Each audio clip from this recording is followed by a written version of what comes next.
Okay, so an update on the 2025 Yamaha R7. Next is Marico, raw. So a few changes that I've done to the bike. I got the frame sliders. Very few updates. The spools. Now I got this too, I replaced that.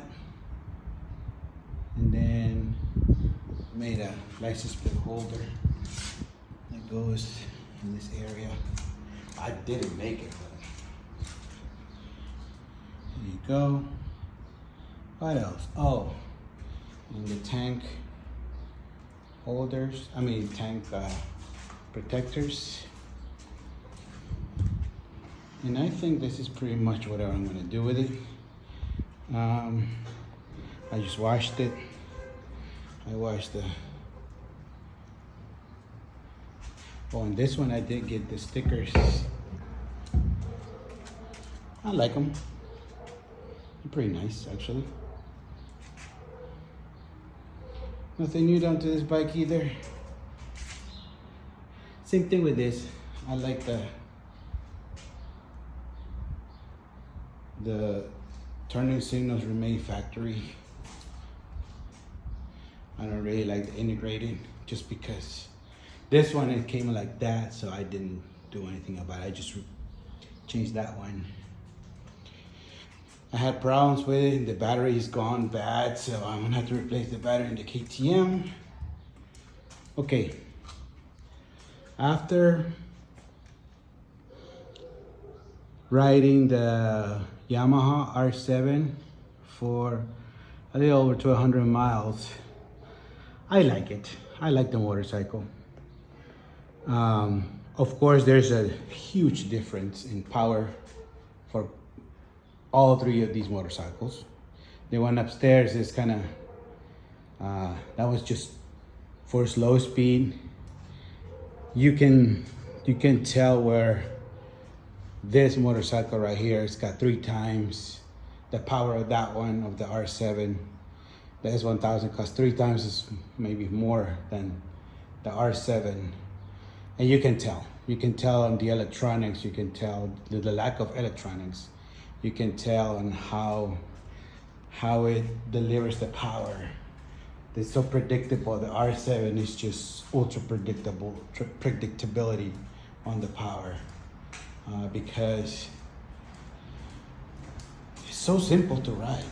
I mean, there isn't much difference in, you know, in how what you can expect a 689 parallel twin engine. But it does handle well, it accelerates well. I rode the S1000 today to work, and what a difference. I mean, everything feels tighter on that one. Everything feels more, I don't know, responsive. The brake, the acceleration, everything is just, this is a great bike though, don't get me wrong, but you can definitely tell where it goes. The difference, again, I didn't get this motorcycle so to be high performance machine, because it was a high performance machine. I mean, it's decent, but you can tell as soon as you ride it. And then I rode the KTM today. It's just a huge difference in power delivery. You know, it is just, it's different. It's way different. So for those of you who want a reliable, fun motorcycle, this is it. I've had R6s, and this one's way more torque than R6. Of course, the top end, you know, the R6 red lines at what, 15,000 RPM maybe. And this one red lines at 10. The S1000 red lines at 14,750. And that one red lines at 10. It's just the difference in torque and how it you know. But again, this is a really, really good bike. I'll probably get waiting to get the exhaust. I will get an exhaust for it. and that's it. That's all about private levers. I said it before.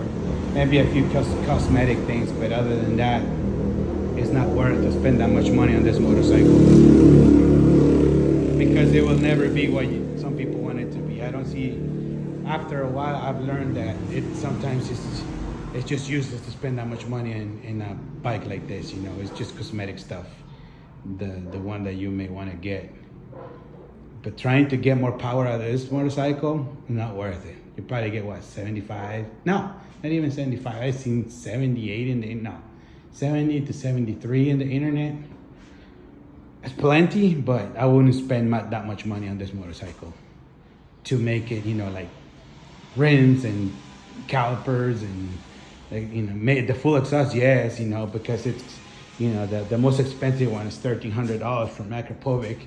I mean, it's not that bad compared to, you know, $3,000 for that one and another $2,500 for that one. It's just, you know, for this motorcycle, yeah, I get it, but I'll get it, but that's it. There's no need to put anything more into it. If you want more power, get a bigger bike. Don't even get an R9, I think. It's just 120 horsepower for 900. That is 205. I mean, I don't know how many exactly to the wheel, but this is a beast and it's got one more cylinder.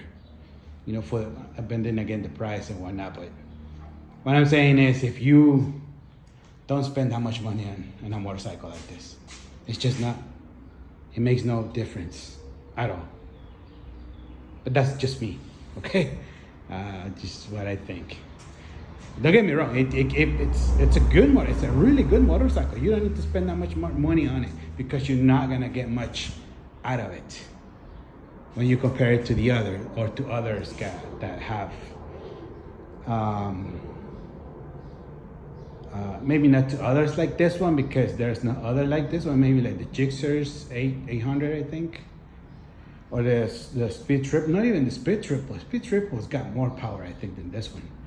Again, you know, it's up to you, but for the amount of money that you're gonna spend on fixing a motorcycle, that's spending on parts and tuning and all that, you could get, I don't know, that's Speed Triple, the 675 maybe, or something with a little bit more top end, because this one, believe me, the good thing about it is that you get on it and then there's no there's no sudden power.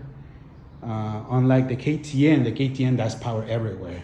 This one you have to go, there's no tune on it on mine, so I have that gap between 4,000 and 8,000 RPMs, 8,000 RPMs. But once you hit that 8,000, it's just unbelievably crazy how it pulls. So I don't know. It's that's how I see it. But then again, you know, it's my opinion. Anyways, this is the update on what I've done to the R7.